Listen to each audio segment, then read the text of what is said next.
And no doubt they will line up as the day progresses. So this bowl quarterfinal between Canada and the disappointing Zimbabwe from yesterday. And the Canadians, well, lead fairly comfortably in the series, and bearing in mind that Zimbabwe play quite sporadically in the HSBC series.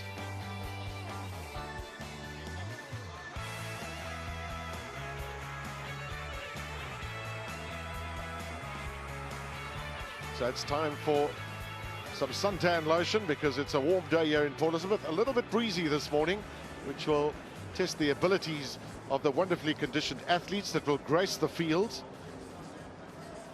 And it really is a sense of occasion here and an opportunity to get dressed up and stay out of the sun in some form or another.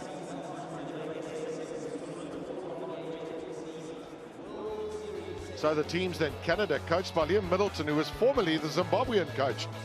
And some big boys in there, Sujanovic and Moonlight, both around about 108 kilograms each, but wonderful athletes. And Zimbabwe, 2 tries, one by Chitaquindo and one by Magunje yesterday. The only tries that Zimbabwe managed to score.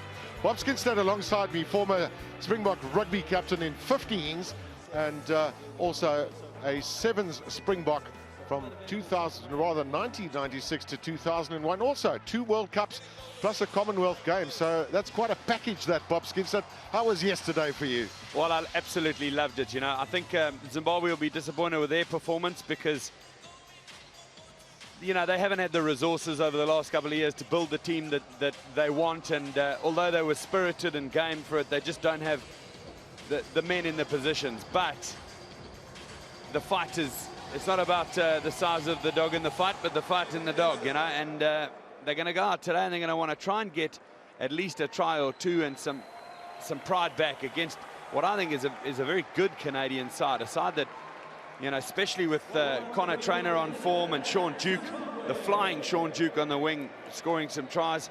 We see a little bit of John Moonlight every now and again, and he's backed up by Kieran Hearn. So it's going to be a difficult side for Zimbabwe to turn over. But the rest of the games yesterday for me were absolutely outstanding. Fantastic matchups, different individuals shining. Obviously the Blitzbokke were on real form, and then one of the other sides to show up everybody and show off their skill was Japan, who turned over Samoa in one of the qualifying matches.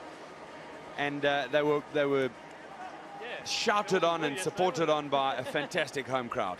I was going to mention the Japanese, and you're absolutely right. That Canada, well, by their own admission, they perhaps underperformed a little bit because they are a quality side. They've got some really good players and a good blend, too, of some good runners, Sean Duke in particular. So back it goes there, knock on from Chitaquindo. Wait, 2! And Canada having their sweeper, just playing his role there. That's Kieran Hearn. Oh, John Moonlight, and I don't want to call him Dave Moonlight because that's his cousin, who also played for Canada and used to be the top point scorer rather, for Canada. That title is now held by Sean Duke. Tackler, roll. Quick take from Lucas Hammond, also one of the playmakers in the team. That's a good little in and out. Now Duke might have passed a little bit earlier than that, so Jack Smith has got some work to do. Zimbabwe not really getting their hands on the ball. Hands on the ground, White. Well, the penalties are rolling in. Well, Anthony Moyes has been giving away penalties for the whole tournament so far. It doesn't necessarily affect the speed of the game. No, that is the good thing, is the restarts are so quick. You've seen as well when tries have been scored, or when there's some debate around a try, some quick decisions are taken to keep the flow of the game going. Wow, that's a lovely little effort there from Connor Traynor, and a chance here for Jack Smith. And has he got in? Time. I haven't seen a clear grounding. No. Knock on by Red. Do you agree? Yes. No try. Was lost forward. Well, I saw Jack Smith animatedly shaking his head there. Time off. So let's have a look. He's gone for this. Where's the reach? He's got it under the left arm. Wow. It's a tough one to call. It looked like he put it down sort of on the head of the Zimbabwean and Jabulo and Ndlovu, who had come across and made a very decent tackle of it there. But I think it did look like he'd managed to get it down, but the referee's got to say in real time what he thinks. You know, and we've got a great system here, Gavin, and you can explain maybe to the viewers, but the referees are not going to go upstairs unless they really have to, and they felt that was knocked on. And they have that opportunity as well with the referee review system. They obviously have that opportunity. Gilbert Samba, the coach of Zimbabwe, looking on. You know, it did look like, certainly from the slow motion replay, that ball was grounded. I was just a bit worried about him going into touch. Anyway, the scoreline remains 0-0, and Zimbabwe with an opportunity now. Really would like to hold on to the ball a little bit if they can, but you're not going to do that if you're giving away penalties. That's the third one in succession now. Hammond thought about change of direction, but they've created an overlap and an opportunity. Our trainer, Sean Duke, did well to get out of that first tackle and hold on to possession. This is where Zimbabwe could be sorely tested here if they don't have enough men here to take care of this. John Moonlight, a difficult man to bring down himself. And then the pickup from Admir Srđanović. Well, they're making hard work of it, aren't they? And Zimbabwe really working hard. This is what I was talking about, just a bit of pride, a bit of guts, showing some real stick-to-itiveness in the tackle area. They've competed the ball on the ground, and they've been up against it. I mean, Canada have had 80% of the possession here. Full 3 minutes, they haven't been able to score. That is a lot of courage, as you say, and commitment from the Zimbabweans, as we see here too. Just trying to compete at the breakdown. Boyd Rouse going in over the ball there, and he's the man who's competing for the ball. Nice win by him. Interesting with Boyd Rouse. He's recovering from a broken ankle, which was quite badly broken too, so he's back on his feet. He's in the fly half position, but he's also played in the front row for Zimbabwe. So Sevens Rugby provides you with that sort of diversity. Moonlight from Kieran Hearn. Connor Trainer is very much part and parcel of the distribution network of the Canadians, who like to keep the ball in hand. They don't kick very often, and they got a chance here, but the Zimbabweans have got the pace that's needed. Oh, have they? He managed to hold him off there, Lucas Hammond. Yeah, he showed some real guts there, Lucas Hammond. It was a nice effort on the cover defense. I'm just trying to have a look if it was Chidaquindo who was chasing him, or Hilton Mudariki. I think it was Chidaquindo. No, Kilvin Magunja, actually. And, you know, we're just up here in the commentary box, always a little bit far away to see the numbers when... Look at this. He went too high in that initial tackle, didn't he? He's gone in around and he's been pulling him, but what an effort from Lucas Hammond. He's reached with the right arm and he scored. And it was a good attempt at a conversion from Kieran Hearn, but just slid away to the right of the right-hand upright. So it's 5 points to 0 at Canada in the lead.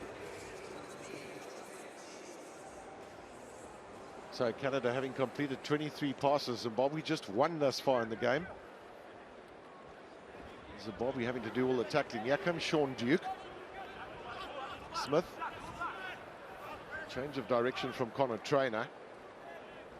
We often have John Moonlight standing out wide, which he's doing at the moment. And he's a difficult man to bring down. He's a tall fellow. So it's two fellows that are going to bring him down. Oh, that's a good win on the ground there. And they tap and go, Zimbabwe. They've got some pace. Well, there's no sweeper at the back, so Zimbabwe decided it'll chip kick through, and an opportunity here with a big race. Stay up. You're not allowed to dive on a player, so that's he's given away the initiative. Eh? Well, he has, isn't he? But he's just been really unlucky there, because they sort of tripped over that ball together. Look at that. There's the chip ahead. First of all, one of the Canadians got in his way, and then he's shown some lovely pace, Chidaquindo, to get close. And you can see that. I mean, he's not trying to dive on the player on the ground at all. In fact, he's trying to keep himself up. Moyes is very whistle happy compared to the other referees on the tour. I don't mind it so much. I really don't mind penalties in sevens, because it creates a quick tap and it creates we spoke about the cadence for the game, the pace of the game. it's not a problem, but I don't like it when it's the #1 option. Well, it didn't affect yesterday because there were 854 points and 136 tries in one day. Where can you get better value for money? Fantastic value for the viewers. Jack Smith. Srđanović. Admir. Srđanović it is. Advantage, high tackle. So the possession pretty much going the way of the Canadians, and it's another opportunity for them to tap and go. Using Lucas Hammond this time as the distributor. Duke. Kieran Hearn. Change of direction and a lovely little gap here for Moonlight, rather Connor Trainer. Trainer, well, you're missing tackles, Zimbabwe, but eventually it's Kelvin Magunje who brings the man down. Release. And now it's a 3-on-2 with the siren in the background. Can Moonlight get in? No problem for him at all.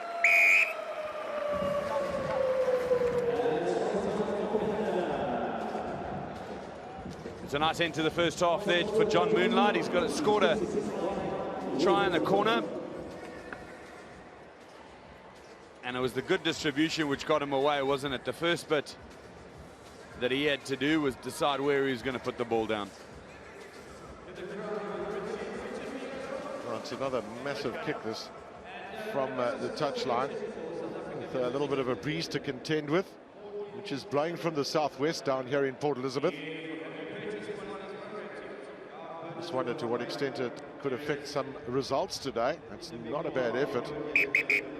And Canada on the stroke of half-time then, getting their second try.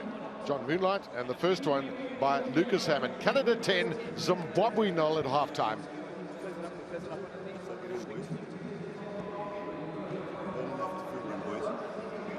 When we get it, we're going to keep them going. So now let's keep them. We work hard here and keep that move. Indeed, let's get a bit closer again and still work together. We're giving away so much space. We're opening that gate a bit too early. Count the numbers, go on the one-on-one. Get closer, but count the numbers and then go on the one-to-one and defend it. We are in this game. Iowa boys coming through. Let's go, boys. We've got to be a bit more patient and act ruck. We've got to roll. That's it. To make an effort. Because we get in there, the second man's getting there. But just that roller is not making the effort. So we're not getting our turnover, they're getting penalties. Let's up the work for 7 minutes. Come on. Because you should try and be a bit more patient on the attack. Okay, let's move them around the park. They all also play. Yeah. We should touch lines. Alright. We can't do it first phase all the time. Yeah. Alright, let's be patient. They're also playing, so they're not going to put so much pressure on us anymore. Let's get deep and move the ball. Let's go, boys. Big half now, eh, lads? Big half. Shh, cheaters! Big half. Well, that's a lovely little insight into what's going on in that tunnel. I mean, just because they're a side that's not necessarily as qualified as the others, it doesn't matter. Gilbert Nyamatsamba there was very calm with his guys. He spoke to them about where the mistakes had crept in. He told them about the effort that they're going to have to make to keep this game, or keep themselves in this game. And you know, the players reacted to that. I really like it. It looks like there's a good opportunity for guys to work with a team like this. They were alive to the opportunities. They were alive to the threats that they'd been presented with, and they spoke their way through. Jacques Letao talking about, we have to move them around. We've got to try and when we get the ball, because they've seemed a little bit panicky, if you ask me, in the first half. And here Canada win the ball again. It came back off Zimbabwe, and here they attack. Move them all around. That's what they said. Let's see if they're able to do that. Boyd Rouse, no, out it goes, and Chitakwinda, who of course has got plenty of pace, done well to keep it in field. Now they want to run straight as they can, and immediately it's Hilton Mudariki who goes in. Can they hold on to that ball on the ground? That's the important thing. So the turnover affected there by the Canadians. Sean Duke, ears pinned back, and Boyd Rouse not making the first tackle. The second one not made either by Magunje, and it's going to be Sean Duke to extend his record, his Canadian record. He came into the tournament with 109 tries.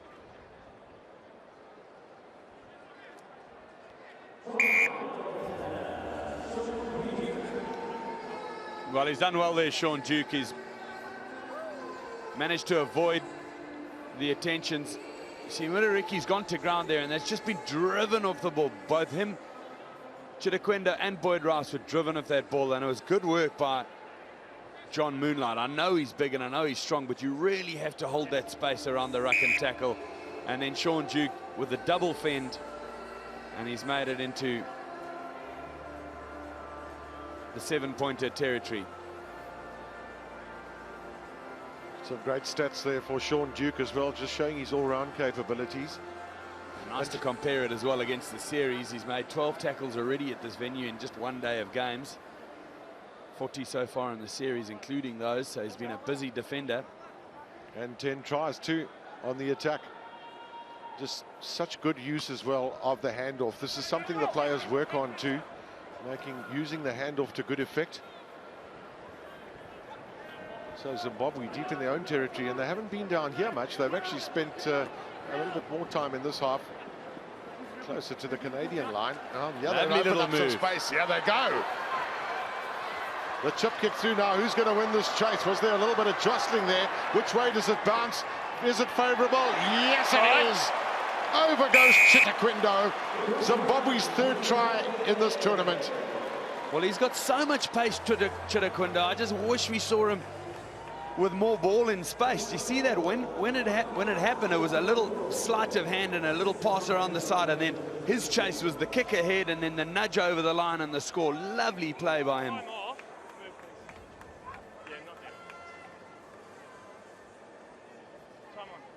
A little chip ahead into space. I mean, we've seen a couple of players use it. Sabella Sanatla with his electric pace used it as well. Should it be used more often? Maybe. And look at that nice little nudge ahead off the shin, just into the penalty area, and then he struck it for goal. He's just had the quality of a football striker there. Great work.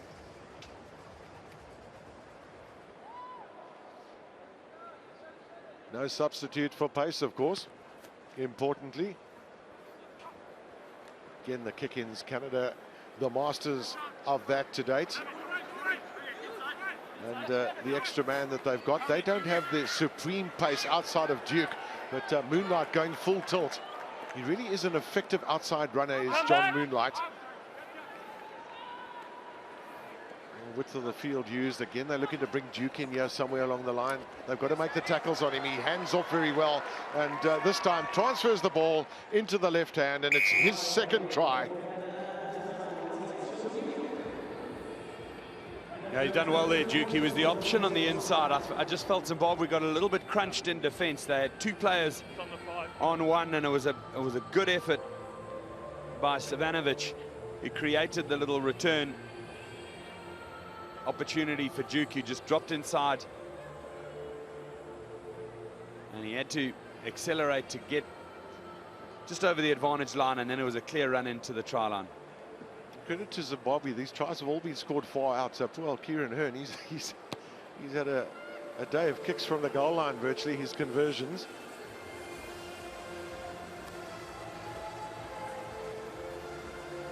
So 112 tries it is then, having passed the cousin of John Moonlight, Dave, and Phil Mack, who's not in this tournament and a wonderful sevens player.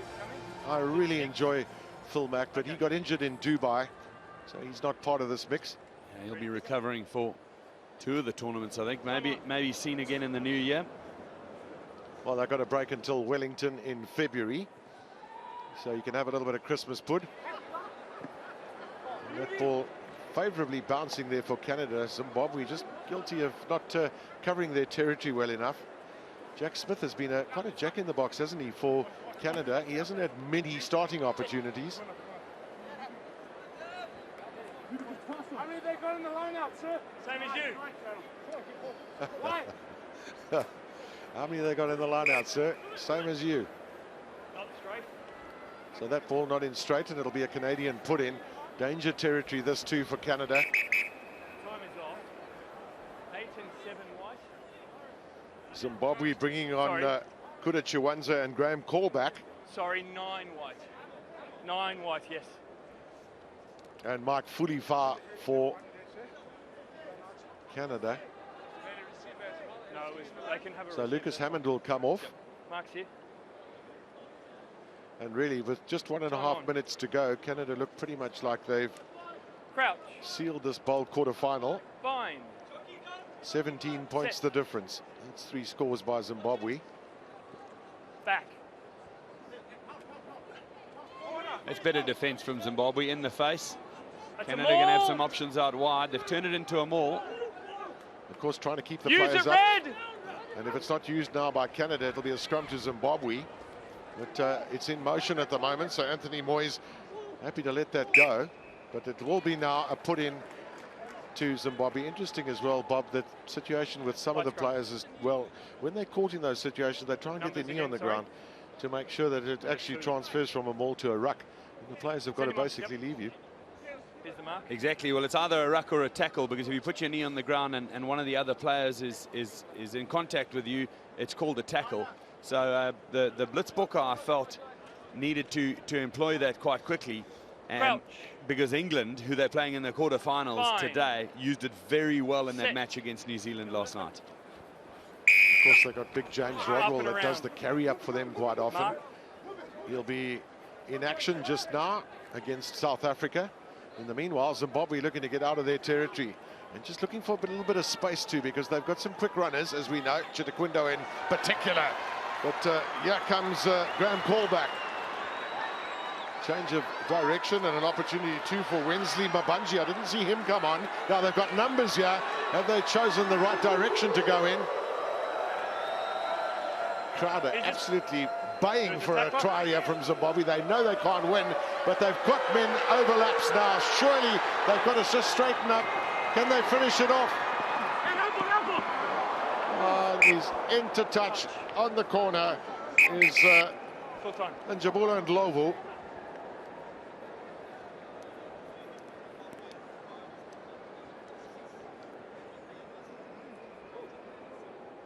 Well, the match has been called. He stepped out and he was just marshaled into touch there, if you look at it.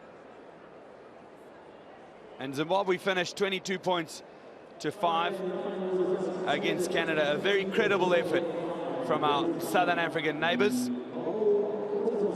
Congratulations to Canada. They go through to the semi-final.